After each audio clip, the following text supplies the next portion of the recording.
Oi, gente, bom dia. Então, sexta-feira, né? Nós aqui. Vamos fazer correção de atividades hoje, porque senão vai ficar muita atividade para a gente corrigir para quando voltar, né? Então, nós vamos corrigir as atividades que eu passei online, certo?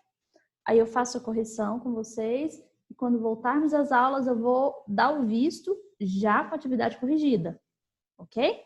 E aí, como nós vamos ter que fazer uma revisão, provavelmente uma prova, coisas do tipo, então eu vou já ir passando a correção, tentando explicar.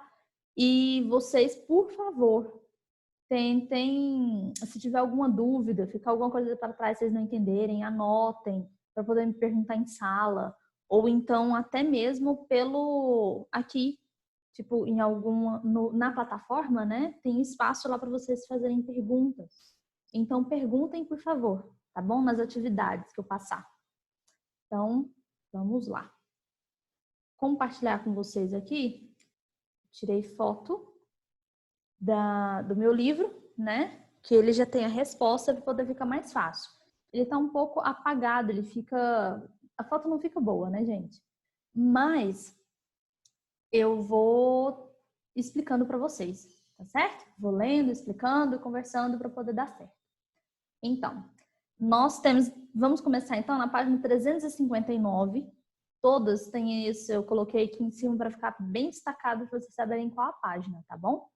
Peguem o livro de vocês, colocam na página e vão já corrigindo. Pausa o vídeo, corrigir dessa página. Pausa o vídeo, escreva no livro a correção, ajeite direitinho para poder passar para a próxima, tá certo? Não fica vendo o vídeo inteiro de uma vez, não, senão é muita coisa e acaba que vocês não fazem a correção corretamente. Então, vão pausando o vídeo para poder ir fazendo a correção, tá bom? Vamos lá. Então, página 359, peguem o livro de vocês, que nós vamos aí conversar a respeito. Eu já conversei sobre essa atividade aqui com vocês, meio que dei a resposta para vocês na aula, né, a videoaula, mas nós vamos falar a respeito novamente. Ele está falando sobre a densidade demográfica, quantidade de população em determinado local. E a primeira imagem é essa daqui, do Novo Arião, na Amazônia. E essa imagem demonstra que tem poucas pessoas, certo? Em uma área grande, pouca concentração de gente. E já na de baixo, em Belo Horizonte, e olha só a quantidade de gente, um monte de prédios e muita concentração de pessoas mesmo em um local apenas, ok? Então, vamos lá. O que você conclui ao comparar a densidade demográfica dos municípios mostrados nas fotografias acima? Gente, lembrando, nós estamos no capítulo 2, módulo 1, tá certo? Então, nós vamos corrigir o capítulo 2, módulo 1. Então, o que você concluiu ao comparar a densidade demográfica dos municípios mostrados nas fotografias acima? Então, vocês coloquem aí, ó. O município de Belo Horizonte concentra um número de habitantes muito maior por área do que o município de Novo Arião, o que comprova a desigual distribuição da população pelo território brasileiro. Então, você tem uma desigual distribuição da população. Enquanto tem cidade como Belo Horizonte, que é abarrotada de gente, nós temos cidades lá na Amazônia, por exemplo, e que tem pouquíssimas pessoas, ok? Então, é para colocar essa comparação aí, ó, falar que Belo Horizonte tem muita gente e Novo Arião tem pouquíssimas pessoas, o que demonstra uma desigual distribuição da população no território brasileiro. Então, página 360, mudamos para ela, que é a próxima página. Então, é o cálculo da densidade demográfica. Eu expliquei como fazer aí para vocês, né? No vídeo anterior lá dessa aula. Expliquei já essa parte, agora vamos para as questões. Qual região brasileira possui maior densidade demográfica e qual possui menor densidade demográfica? Então, nós temos aí, ó, ao olhar essa tabela, que vem logo antes das questões, nós temos a região sudeste possui o quê? A maior densidade demográfica, certo? E a região norte, que é só 5 habitantes por quilômetro quadrado, possui a menor densidade demográfica. Agora, a questão 3. Por que dizemos que o valor da densidade demográfica brasileira oculta a distribuição desigual da população pelo território?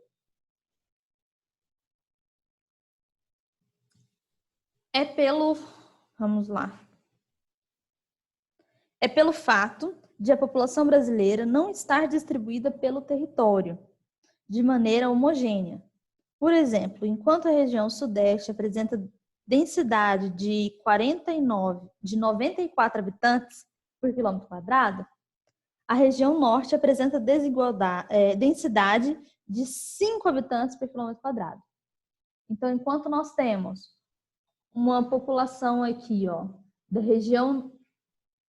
Então, vocês vão explicar essa questão de certa forma, né? Então, nós vamos colocar aqui, ó, pelo fato da população brasileira não estar distribuída pelo território de maneira homogênea.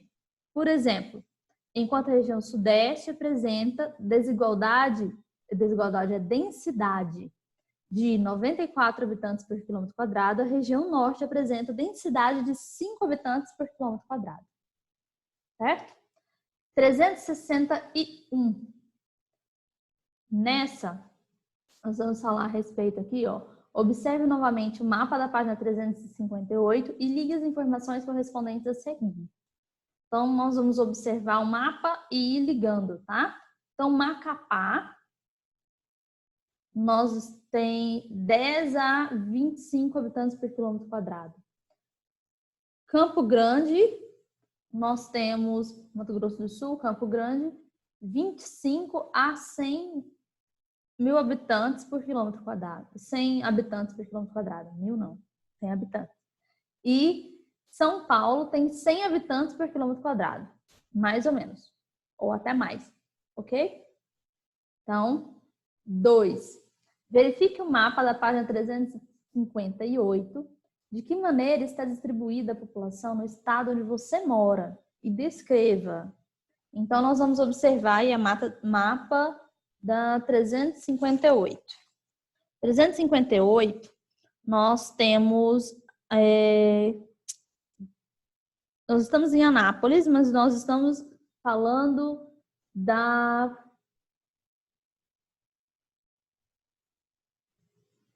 Vamos lá. 358, de que maneira está distribuída a população no estado onde você mora? Então, temos uma concentração da população na região entre Goiânia, Anápolis e Brasília. Nessa região, nós temos uma concentração de pessoas, em que varia em torno de 25 a 100 mil habitantes, 100 habitantes, de 25 a 100 habitantes por quilômetro quadrado, tá? Enquanto boa parte do território, a maior parte do território, na verdade, ela se encontra em torno de 1 a 10 habitantes por quilômetro quadrado, certo? Então, nós temos uma concentração da população na região entre Goiânia, Anápolis e Brasília, de 25 a 100 habitantes por quilômetro quadrado, e nos demais áreas do território de Goiás, nós temos uma concentração de população em torno de 1 a 10 habitantes por quilômetro quadrado. Ok? 3. Com os colegas, no caso você, seu cérebro, talvez seus pais também, nós temos a pesquisa dos dados sobre os estados, que completam a tabela abaixo. Então, é para colocar aí esses dados, tá, gente? Às vezes a gente não consegue encontrar corretamente, né? Então, no livro ele já veio esses dados. Então, estado, população, área em quilômetro quadrado, densidade demográfica. Então, Amazonas, a população é 4.030... eu não sei falar esse número não, gente. É 4.063.614. pessoas. Área em quilômetros quadrados, 1.559.146. Densidade demográfica, 3 habitantes por quilômetro quadrado. Então, Paraíba, 4.025.558 pessoas. Área em quilômetros quadrados, 56.468. E densidade demográfica, 71 habitantes por quilômetro quadrado. Goiás, 6.778.772. Área em quilômetro quadrado, 340.160. Densidade demográfica, 20 habitantes por quilômetro quadrado. São Paulo, 45.094.866. Acho que é isso, né, gente? E 248.219. Densidade demográfica, 182 habitantes por quilômetro quadrado. E Santa Catarina, 7.001.161 populações da população, né? E área em quilômetros quadrados, 95.737. E densidade demográfica, 73 habitantes por quilômetro quadrado. Gente, eu espero que dê para poder entender isso. Daí são dados de 2017, certo? Então, vamos lá. Qual dos estados da tabela possui a maior densidade demográfica? Então, nós temos aí o estado de São Paulo, é o que tem maior densidade demográfica, maior concentração de pessoas por quilômetro quadrado. Em qual apresenta a menor densidade demográfica? O estado do Amazonas. Amazonas tem menor densidade demográfica. Agora faça a mesma pesquisa para completar a tabela abaixo. Então, nós temos aí a tabela, essa número 4. Eu vou pegar no livro que eu tenho esses dados já respondidos. Vou ficar no outro livro. Deixa eu pegar de cá. Ups.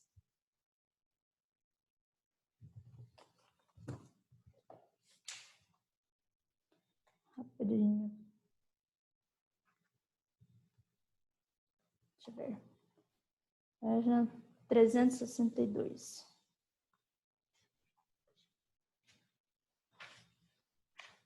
362, Anápolis.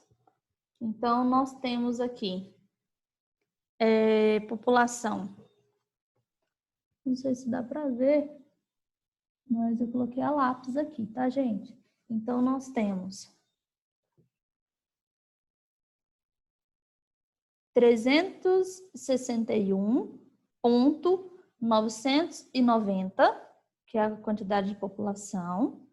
361.990. E a área em quilômetros quadrados é 358,58.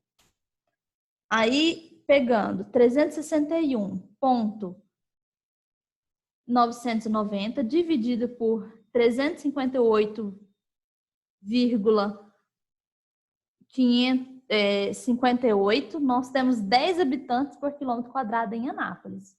Então, no nosso município, ao todo, nós temos 10 habitantes por quilômetro quadrado, certo? Então, o município, vocês vão colocar aí, ó, Anápolis, a população 361.990, área em quilômetros quadrados 358,58. E embaixo, copia a quantidade de população, a quantidade da área e dá em torno de 10 habitantes por quilômetro quadrado. Tá? Observe o mapa da tabela abaixo, depois responda as questões. Então, vocês vão observar o mapa e a tabela para responder as questões. Então, esse é o mapa do Mato Grosso do Sul e a distribuição da população em 2010. Então, nós temos uma concentração aqui na região de Campo Grande e uma concentração aqui nessa outra região. Em volta, é pouquíssimas pessoas. Estão observando?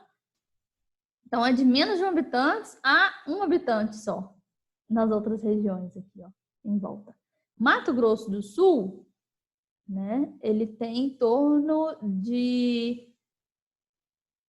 desse número de quantidade de habitantes e dessa quantidade de áreas. Qual informação do mapa retrata sobre o estado de Mato Grosso do Sul? Então, nós temos, o mapa retrata a distribuição da população pelo estado do Mato Grosso do Sul. Então, o mapa está falando sobre a distribuição da população no estado de Mato Grosso do Sul. Então, para circular no mapa, as áreas do estado que concentram o maior número de habitantes. Então, vocês vão pegar e indicar no mapa aqui, ó, circular, fazer esse círculozinho aqui, as áreas que têm maior concentração de habitantes. De acordo com a legenda, quantos habitantes por quilômetro quadrado vivem nas áreas de maior concentração populacional nesse estado? E quantos vivem nas áreas de menor concentração? Então, as áreas de maior concentração, quantos vivem? Então, nós temos aqui, ó, 10, 25 habitantes por quilômetro quadrado. De menor concentração, de menos de 1 a 1 habitante por quilômetro quadrado. Então, nas áreas de maior concentração populacional, vivem 25 ou mais habitantes por quilômetro quadrado. Nas áreas de menor concentração, vivem menos de 1 ou até 1 habitante por quilômetro quadrado. D. Calcule a densidade demográfica do estado de Mato Grosso no ano de 2017. Então, você vai pegar esse daqui, ó, quantidade de habitantes, dividir pela quantidade da área, que dá 759 habitantes por quilômetro quadrado. Ok? Então, migração no Brasil, página 367. Vamos lá na página 367.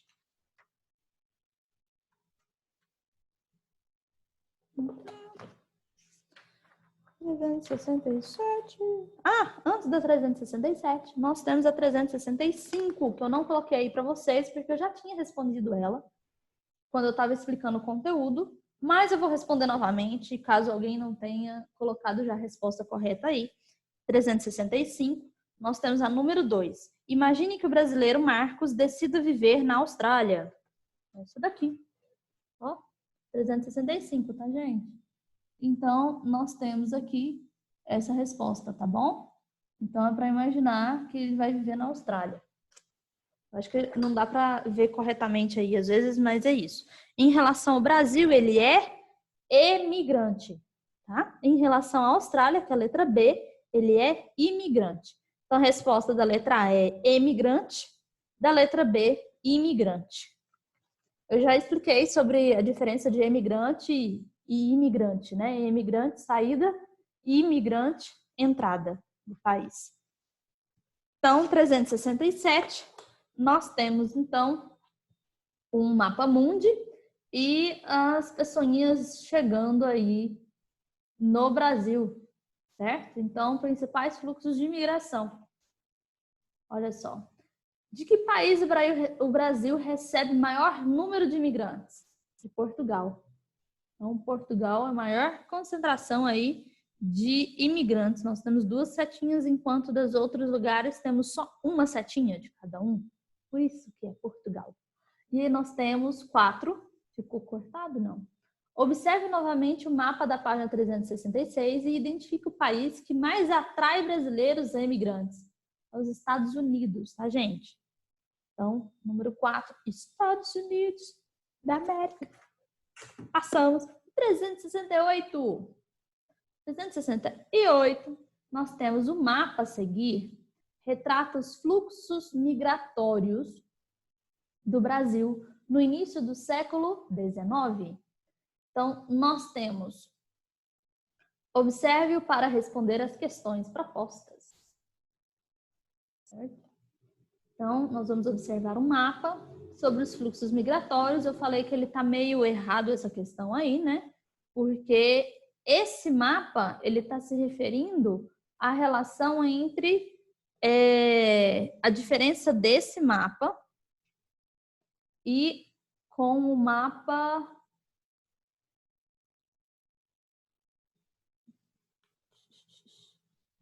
dos fluxos migratórios, está na página 364, deixa eu ver.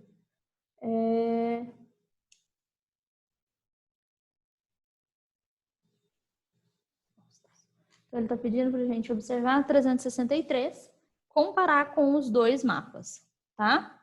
Então, comparando os dois mapas, a resposta, de acordo com o livro, é essa, ó. Em 1950 e 1960, que é o mapa da página 363, ocorreram migrações internas na região norte do estado do Ceará para o Maranhão. Então, do Ceará para o Maranhão, está mostrando lá. Já no início do século, eles passaram a acontecer entre os estados do Piauí e Sergipe. Hoje em dia, nós temos aí no início do século XXI, na verdade, de Piauí e Sergipe. Então, essa é a resposta dita aí pelo livro. Ok? B. Circule no mapa acima o fluxo migratório registrado entre os estados da região Nordeste, que não é observado nos mapas das páginas 363 e 364. É esse daqui, ó. Aqui tá meio apagadinho, mas vocês têm que circular essa setinha aqui, tá, gente? Essa setinha meio esquisitinha aqui, ó. Beleza?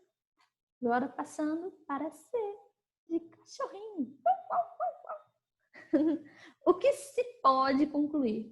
Comparando os sentidos dos fluxos de migração de 1970 a 1980, no mapa da página 364, entre as regiões Nordeste e Sudeste, com o mapa desta página. Então, vocês vão comparar 364,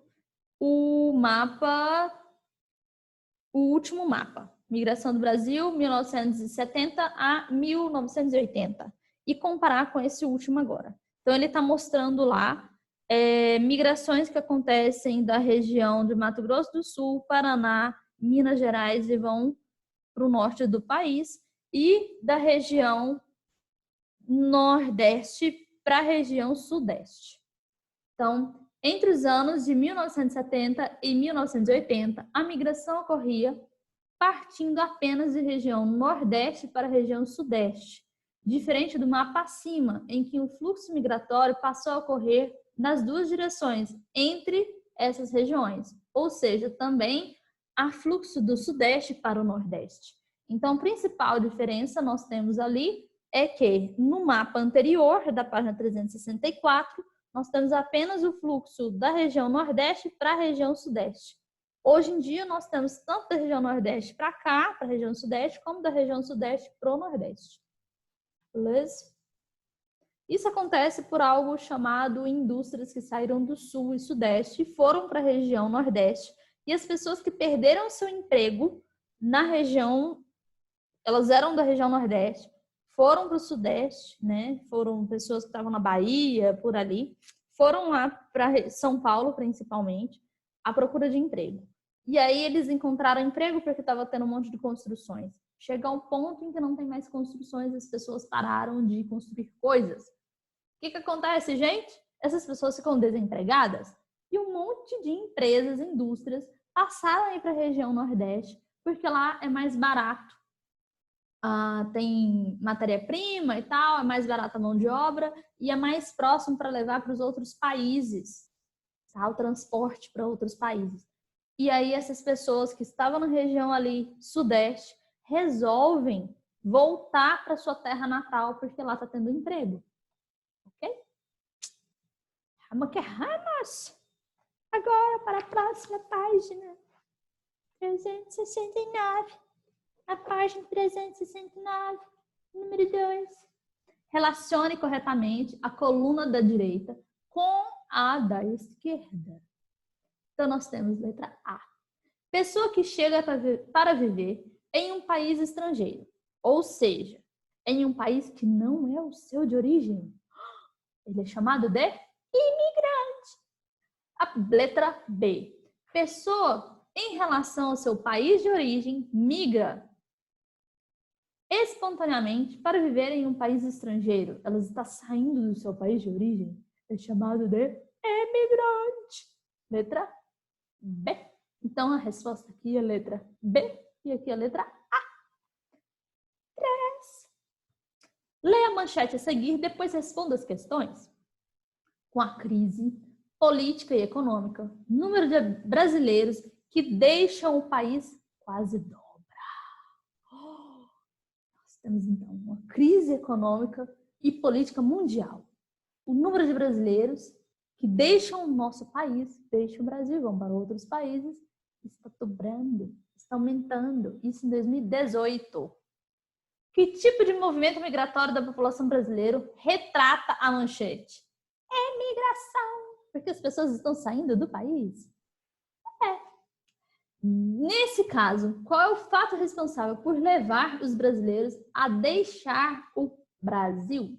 A crise política e econômica. Certo?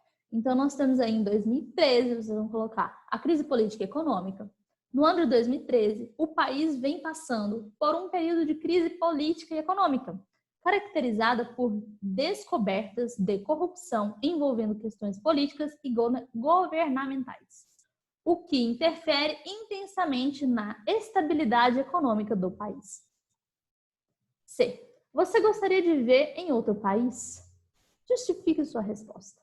Então, essa é uma resposta totalmente pessoal e algo que vocês devem pensar e responder e colocar aí a opinião de vocês. Se vocês têm vontade de viver em outro país, coloquem o motivo que vocês querem viver em outro país. Se vocês não têm vontade de viver em outro país, coloquem o motivo que vocês não querem ir para outro país. Eu tive vontade de ir para Portugal, viver lá em Portugal. Porque falo português, logicamente. Mas eu tenho muito medo de avião. Então, eu não tenho vontade mais assim também, não. Mas eu gosto demais do calorzinho de Goiás, do Brasil. Eu gosto das pessoas daqui, as pessoas conversam, são calientes, gostam de abraçar, né? Gostam de conversar. Você vai num ponto de ônibus, você conversa com a pessoa. Você vai no mercado, você conversa com a pessoa. Lá em Portugal dizem que não é bem assim, não. Eles são muito brutos e bem assim, tipo... Você perguntou um negócio, eles respondem aquilo e pronto, acabou. Não tem muita conversa, coisa assim, não. Então, acho que eu não daria muito certo nisso, não. Não tenho vontade de morar em outro país. Cheguei a ter essa vontade de morar em Portugal tem uns 2 anos só, mas passou, né? Eu gosto muito do meu Brasil. Gosto muito do calorzinho daqui. Lá é frio. Gosto não, gosto de calor, gosto de sol, gosto da pele arder assim, ó, o sol esquentar pra caramba na gente. E é isso aí. E eu tenho muita fé que aqui vai mudar, que as pessoas vão mudar, que os brasileiros não são pessoas bobas e não acredito que as pessoas são preguiçosas em hipótese nenhuma. Pelo contrário, a população brasileira eu acredito de verdade e é o que eu vejo. E, gente, tem muita força de vontade. Se você perde o emprego, não vira todo mundo bandido. Não. A maioria da população vai fazer o quê? Vai trabalhar. E se não está conseguindo trabalhar de uma forma, vai procurar outra forma de trabalhar. Não vai ficar à toa, né? Isso é boa parte da população. Então, eu realmente acredito e tenho fé na nossa população. Certo? Mas isso é uma opinião minha, da minha pessoinha. Cada um tem a sua, cada um tem sua vontade de sair ou não, de ir para outro país e assim por diante. Certo? Então, 375. Utilize as expressões do quadro abaixo para explicar o que é PEA. PEA. População economicamente ativa. E aí vocês vão explicar o que é uma população economicamente ativa. Brasil, 14,65 anos, que é a população economicamente ativa, ela é durante esse período de 14 a 65 anos. O que são pessoas desempregadas, no meio aqui, para poder colocar, e remuneração. Vocês vão usar essas palavras e escrever explicando o que é a população economicamente ativa. Então, sugestão de resposta. Gente, não é para vocês escreverem exatamente como está aqui, tá? Vocês podem colocar de forma diferente isso daí. Vamos lá. Então, nós temos PEA. Refere-se à população economicamente ativa do Brasil. Compreende as pessoas entre 14 e 65 anos que estão trabalhando e recebem remuneração pelo trabalho que realizam. A PEA também engloba as pessoas desempregadas, mas que estão aptas a trabalhar, ok? Então, é a quantidade de pessoas que estão entre os 14 e 65 anos estão trabalhando ou disponíveis para trabalhar. São pessoas que têm,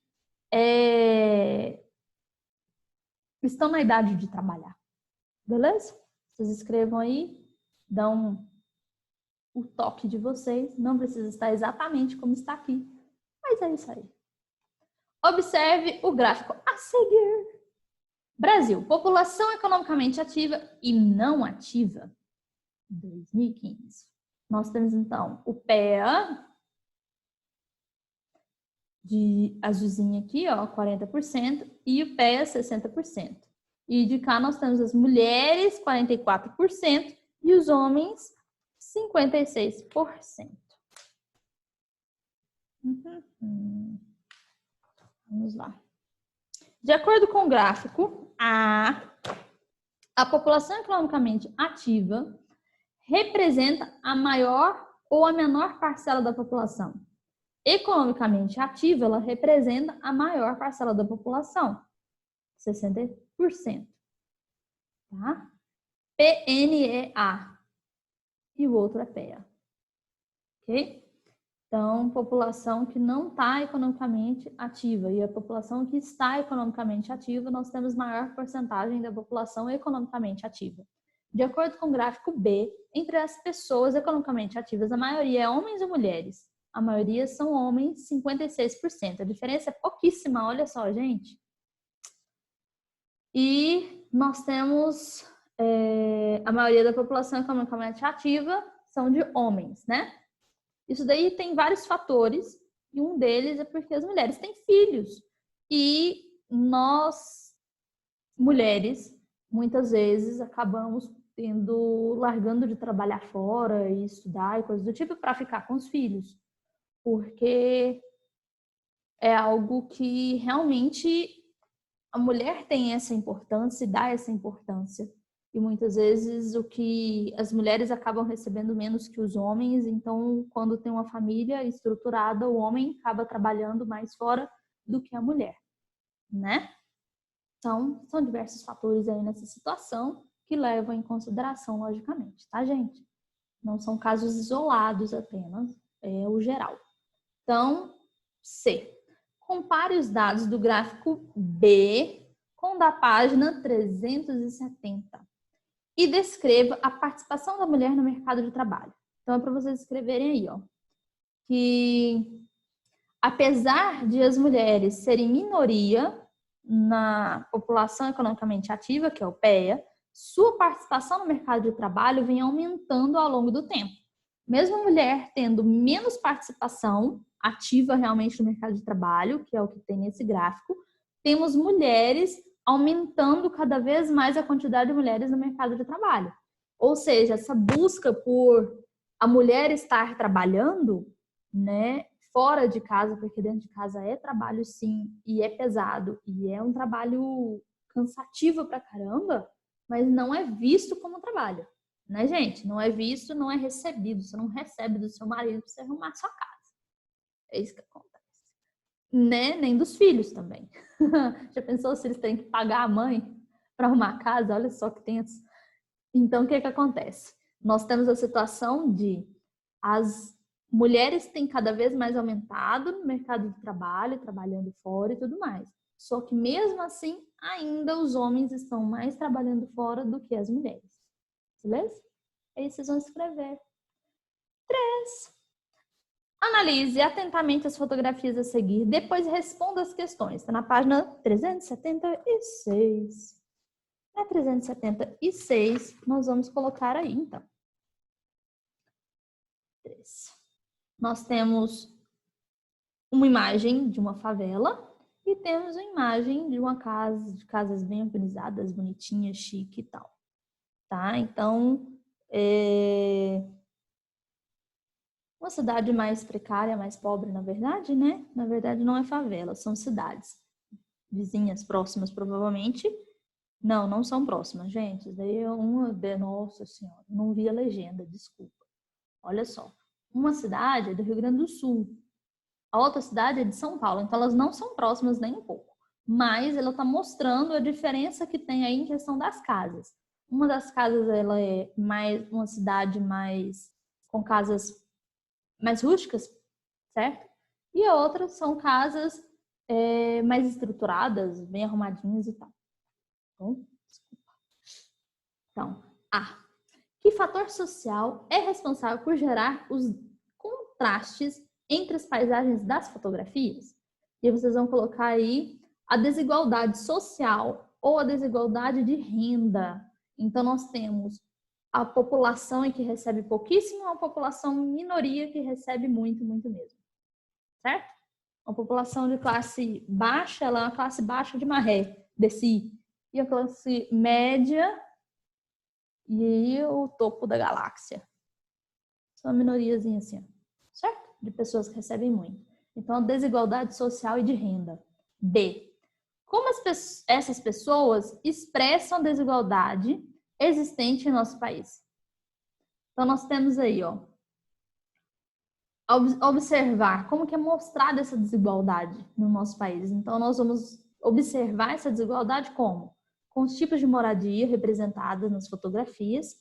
Percebe-se também que enquanto certas pessoas vivem em áreas residenciais de alto padrão, outras vivem em moradias e bairros precários e sem infraestrutura, ou seja, sem água tratada, sem esgoto, sem pavimentação, caindo aos pedaços, tá? Enquanto você tem um alto escalão com altas classes, com casas bem arrumadas, em contrapartidas, casas realmente precárias.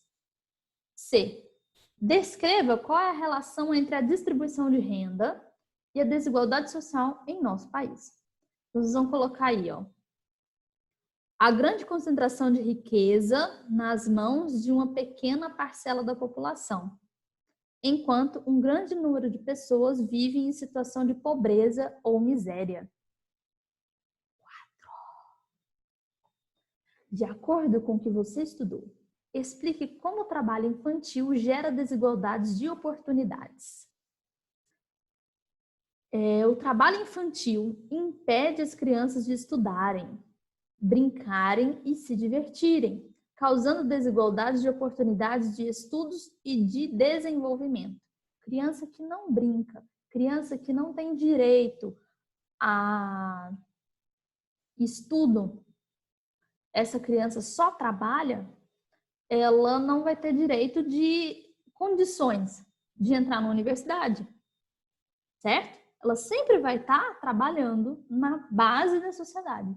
Ela não vai ter direitos de conseguir subir de classe, ok? Essa criança não vai virar uma pessoa que vai ter condições de entrar na universidade muitas vezes, porque ela não teve o direito de estudar, o direito de brincar, que é brincar faz conexões no cérebro para a pessoa se desenvolver.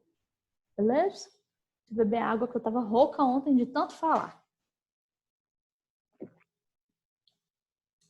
Dando aula para vocês pela internet. Vamos lá. Agora, passamos para a página 377. 377. Então, nós temos esse azulzinho, que é desigual. Então, a população brasileira está distribuída de maneira desigual. A resposta é desigual. No território brasileiro, com áreas de grande concentração populacional ao longo da costa. O laranjadinho. Nós vamos colocar aí interior, tá? Aí a resposta. Fluxos de migrações internas durante o século XX foram responsáveis por uma maior ocupação do interior do Brasil. Okay? A partir da segunda metade do século XX, milhões de brasileiros emigraram em direção a outros países. Emigraram, saíram, foram para outros países. O Brasil também recebeu muitos imigrantes, pessoas que vieram de fora para cá, que estão em busca de oportunidades de trabalho, fugindo de guerras e conflitos ou em busca de melhores condições de vida. Azulzinho com roxinho. A população econômica ativa do Brasil é composta por pessoas que exercem algum tipo de trabalho remunerado, tá? E também por pessoas desempregadas. Então, as desigualdades sociais no Brasil podem ser observadas na distribuição de renda da população nas condições de vida vistas nas paisagens e nas oportunidades. A participação feminina no mercado de trabalho vem aumentando, sobretudo em razão do aumento da escolaridade das mulheres e da sua necessidade de chefiar famílias. As mulheres têm a necessidade de tomar conta da família inteira, certo? Por várias questões. Hoje em dia as mulheres não só as mulheres, mas os casais não são obrigados a ficar eternamente juntos, né? Por questão de lei, por questão... Antigamente, as pessoas que se separavam, a mulher, ela era isolada da sociedade. Era uma pessoa tida como suja, impura, ruim. Hoje em dia, graças a Deus, não temos mais essa visão, né? E não é porque a pessoa se separou que ela tem que ser massacrada pelo resto da vida. Graças a Deus, nós evoluímos, certo? Não que separação é algo bom, tá, gente? Em hipótese nenhuma. Meus pais são separados.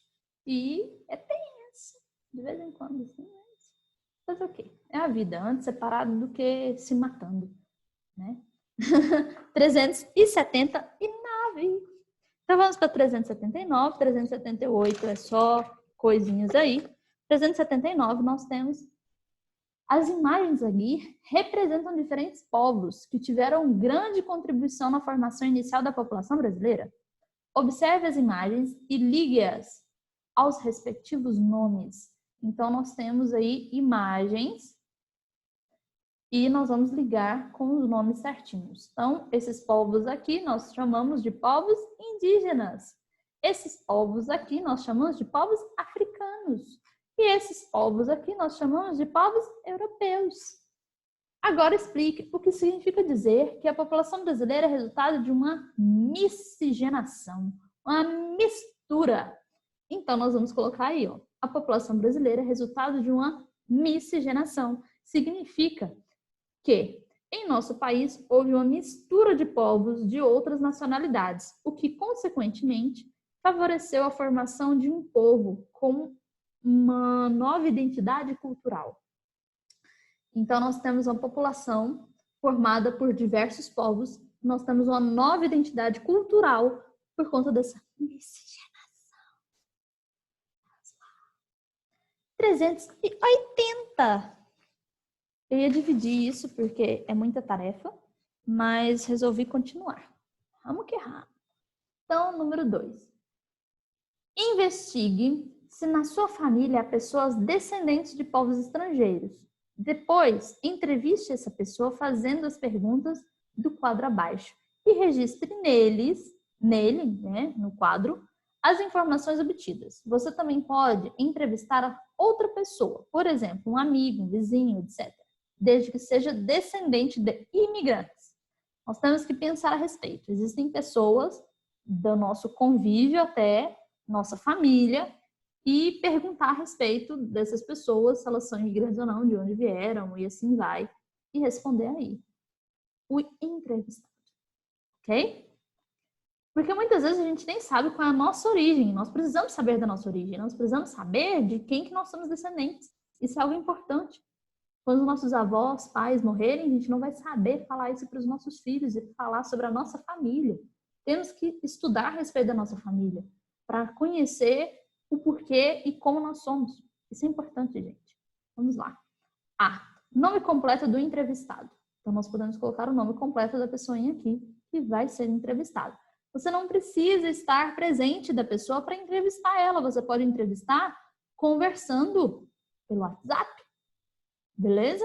Conversando no celular, você faz aquela videochamada, conferência, e conversa com a pessoa. Isso é muito legal. Isso faz bem para os nossos avós, faz bem para os nossos bisavós, e assim por diante. Os meus bisavós estão falecidos, né? Mas, para vocês, eu acredito que alguns tenham bisavós ainda vivos. Vamos lá. Então, o nome completo da pessoa, país de origem do imigrante, tá? Eu tenho alguns parentes pessoais, no caso, meu avô materno veio da Itália. Na verdade, ele não, né? Mas o pai dele, sim. O avô dele, algo assim. Veio da Itália, certo? Então, pode ser Espanha, Portugal, Itália, Japão, assim por diante. Por lado da minha avó paterna, eu tenho descendência portuguesa, de Portugal. Tenho descendência espanhola. Tenho descendência árabe. É um monte de gente, uma mistureba na minha família. E é interessante porque até a comida é diferente. E aí o grau de parentesco com o imigrante. No meu caso, os meus parentes, o grau de parentesco são meus bisavós, tetravós. É meio distante um pouquinho. Qual profissão passou a exercer no Brasil? Interessante. O meu avô materno, quando eles chegaram, eles vieram com dinheiro, então eles tinham lavoura de café, né? Imigrantes italianos com lavoura de café. Do lado do meu avô paterno, quando eles vieram, eu não sei, mas eu sei que eles tinham uma fazenda gigantesca de produção de café também e tal, na época da colonização, antes da chegada dos imigrantes, na verdade. Mas é isso aí. É o que eu sei um pouquinho da história deles, né? Todos eles mexeram com produção de café. Descreva um costume que trouxe do país de origem. Nós temos até hoje costume, por exemplo, de o macarrão com queijo, essas coisas assim. A gente misturou o mineiro junto com o italiano e coisas assim, produção de gruste. Do lado da minha mãe, né? A gente tem gruste, que é um bolinho frito com rapadura. Nossa, muito bom, gente, muito gostoso. E ele é um doce italiano. E do lado da minha família de pai, nós temos a rabanada. A rabanada é portuguesa, que a gente tem do fim de ano, dia de Natal, e tem a rabanada é portuguesa. Então, é um tipo de alimento que nós temos, né, de origem de lá. Em que lugar do Brasil decidiu viver? E por quê? Pois então, do lado meu avô materno, que é o italiano, eles chegaram em São Paulo, de São Paulo foram para Minas e depois veio para cá, né? Então foi esses lugarzinhos aí. E do lado do meu avô paterno, eles eram de Minas, eles chegaram e foram para Minas. É isso aí. Eu acho que em questão de produção de lavoura de café, de coisas do tipo e tal, e acabaram se firmando nesses lugares, que era onde tinha maior concentração de gente na época e tal. Depois de pronta a entrevista, apresente o resultado para os colegas. Essa é uma questão legal da gente conversar a respeito na sala de aula. Depois, na hora que eu estiver dando vista, a gente pode voltar nisso novamente. Eu falei um pouquinho da minha vida, mas eu quero saber de vocês também. Vocês pesquisarem de verdade e verem e conhecerem a história de vocês. Isso é super importante, né? 3. Observe novamente o mapa da página 329. Então, 329. E nós estamos na página 381, tá, gente? Essa daí. Brasil, né? Parques e terras indígenas de 2015.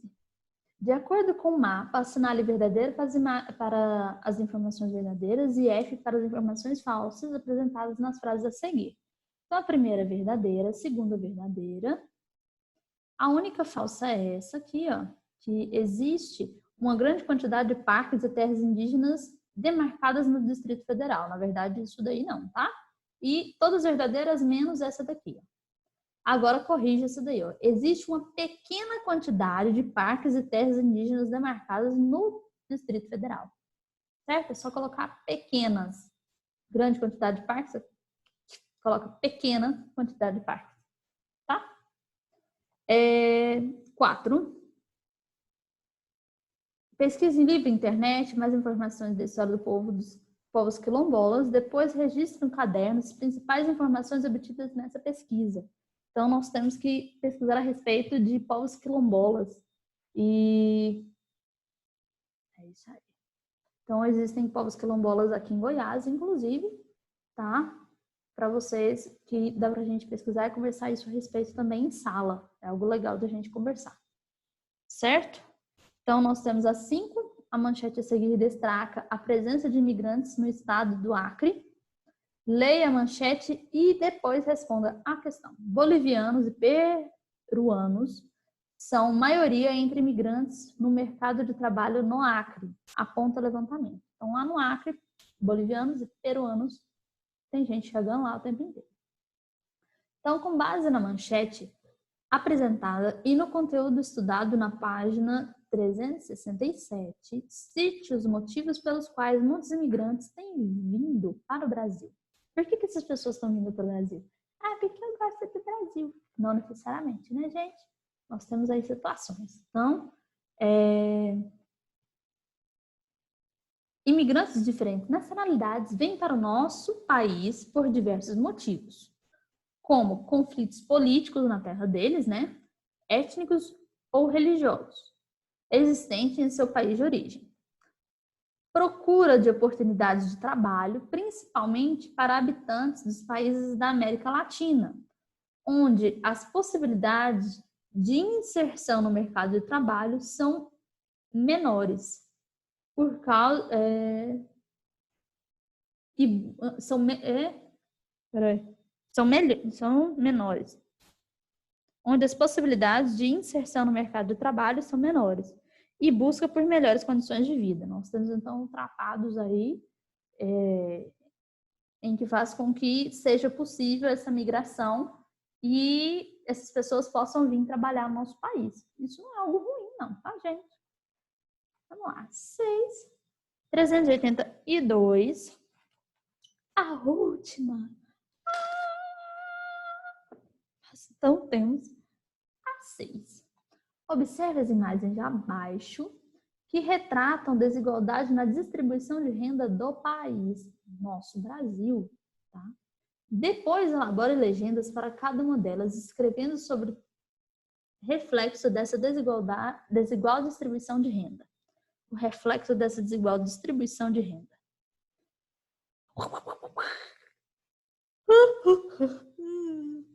Nós temos uma relojoaria, né? Que tem vários relógios chiques, mega power lindos, e um mendigo na frente olhando esses relógios. Como que o mendigo vai comprar esses relógios? Né? É uma situação. Então, nós podemos aí, ó. A pessoa da fotografia parece ser carente pelo modo que está vestida. Na verdade, não necessariamente um mendigo, mas ela é carente, né? E que ela está observando a vitrine de uma loja luxuosa, da qual provavelmente não terá condições de adquirir os produtos. Então, essa pessoa está olhando uma loja cheia de coisas muito caras, luxuosas, e na verdade ela não tem, provavelmente, né, gente? Condições de comprar aquilo ali. Já aconteceu, sim, em alguns lugares, a pessoa se vestir tipo de uma maneira, tipo chinelo, havaiana, coisa do tipo, e ir em shopping e pagar à vista. Não porque ela roubou, mas porque ela tem realmente dinheiro, sabe? e ela ser maltratada antes de pagar realmente, a pessoa não acreditar que ela pode comprar. Então, nós temos que tomar muito cuidado com isso, porque nós não podemos ter discriminação com as pessoas, tá? Mas o que está demonstrando nessa imagem é essa desigualdade. Enquanto tem pessoas que não têm condições de comprar aqueles tipos de produto, tem vitrines e lojas e coisas do tipo que são muito, muito caras. Muito mesmo. Tá? Tipo, relógio de 50 mil reais e assim por diante. É meio tenso. Eu ouvi dizer, tá, gente? Eu não tenho, não. Logicamente. Nós temos, então, um carro Mega Power luxuoso aí. Enquanto isso, nós temos um senhor que é um catador de materiais recicláveis, que é muito útil para a nossa vida em questão de retirada de produtos de lixo e coisas do tipo. Aqui, pronto, deu. Então, nós temos.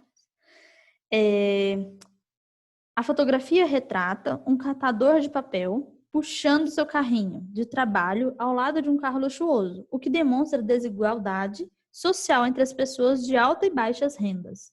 Então, existe, sim, desigualdade, pessoas de alta renda e pessoas de baixa renda. Então, é isso que ele está mostrando.